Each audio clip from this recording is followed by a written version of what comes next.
April 9, 1990 एउटा यस्तो मानिसको जन्मदिन जो पछि गएर विश्वमा लिटिल बुद्धको नामले चिनिनेवाला थिए अनि त्यसको केही वर्षमा नै हत्यारा अनि बलात्कारीको सायद कलियुगकै भगवान भएर होला।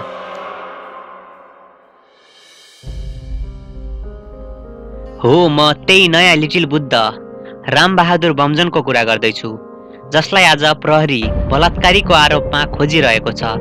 साथीहरू, आज हाम्रो च्यानल नलेज टिभी नेपालीमा यिनै रामबहादुर बमजनको सम्पूर्ण नालीबेलीलाई हजुर सामु पडस्टाउने छु। कृपया यो भिडियो अन्तिमसम्म हेरिदिनुहोला। यदि यो भिडियो पहिलोपटक हेर्दै हुनुहुन्छ भने कृपया सब्स्क्राइब गरी बेल आइकन बजाइदिनुहोला।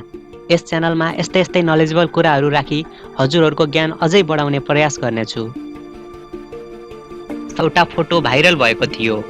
सेतो कपडामा ठुलो पिपलको तल 16 वर्षीय एक युवक आँखा बन्द गरेर ध्यान निन्द्रामा बसेका थिए, जुन फोटोले सारा विश्वको ध्यान आफूतिर खिचेको थियो। यो फोटो अरू कसैको नभई उनै रामबहादुर बमजन नाम गरेका एक नेपालीको थियो। बाराको जङ्गलमा मानिसहरूको बमजनलाई हेर्न भनी भिड लाग्न थाल्यो।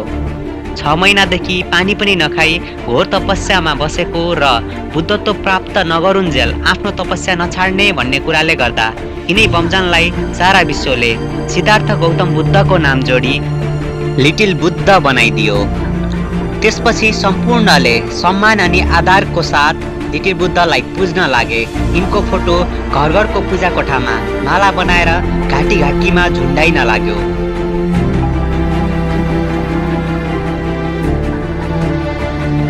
तर आज अचानक त्यस्तो के भयो?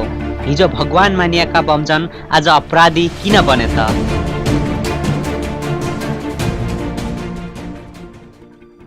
रौतहटकी 18 वर्षीय गङ्गामाया तामाङले भदौ 30 गते शनिबार ललितपुर स्थित सामुदायिक रेडियो कार्यालयमा पत्रकार सम्मेलन गरिन्। उनले लिटिल बुद्ध भनेर संसारभर चिनिएका रामबहादुर बमजनले आफूमाथि बलात्कार गरेको आरोप लगाइन्। 4 वर्ष बमजनको आश्रममा बस्दा देखेको र भोगेको दुर्व्यवहार बारे बोलिन्। त्यसपछि अनलाइन मिडिया सेतो पार्टीले पछिल्ला 3 महिना गङ्गामायाले लगाएका आरोपको सत्यता, बमजनको चरित्र र उनका आश्रममा हुने क्रियाकलाप बारे निरन्तर खोजी गर्यो।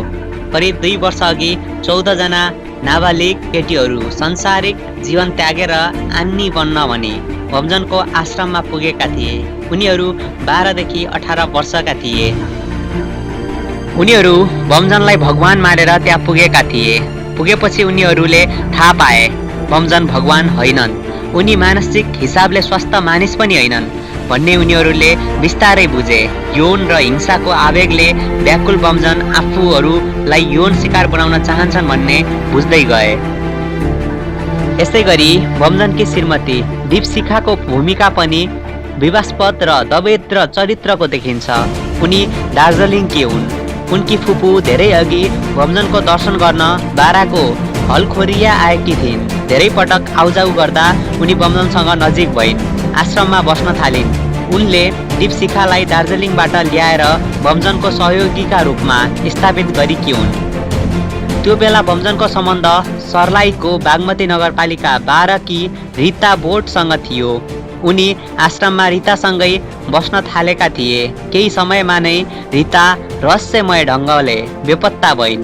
त्यसपछि दीपशिखा बमजनकी आधिकारिक श्रीमती बनिन्। बमजन रतनपुरीमा 10 महिना बसे। कति तपस्या बसे, कति निराहार बसे, त्यो विवास्पद नै छ। त्यहाँ उनलाई सघाउने भित्री सर्कलमा परिवारका सदस्य मात्र थिए, जेठादाई, भाइहरू र मामाका छोराहरू। यथार्थ उनीहरूले मात्र भन्न सक्छन्।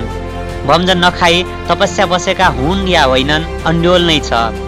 यो कुरालाई जाँच्नको लागि डाक्टरको टोली पनि तयार भएको थियो, तर उनले परीक्षणको लागि चाहिने रगत नमुना दिन भने मानेनन्। बमजनमाथि शङ्का गर्नेहरू थोरै भए, उनलाई विश्वास गर्ने, उनको दर्शन गर्ने धेरै। देश विदेशका दर्शनार्थीहरूको घुइँचो बढ्दै गयो।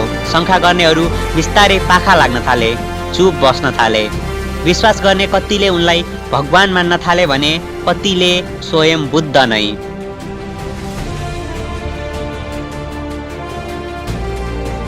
साथीहरू, बमजन बारे हजुरहरू के सोच्नुहुन्छ?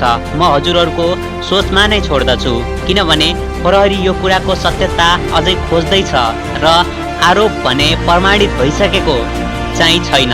त्यसैले हजुरहरूलाई के लाग्दछ कमेन्ट गर्नुहोला। अनि यस्तै रोचक तथा अचम्मका ज्ञानहरूको लागि यो च्यानललाई सब्स्क्राइब, लाइक अनि सेयर गरिदिनुहोला। आजलाई भने बिदा माग्दछु। हवस् त, नमस्ते।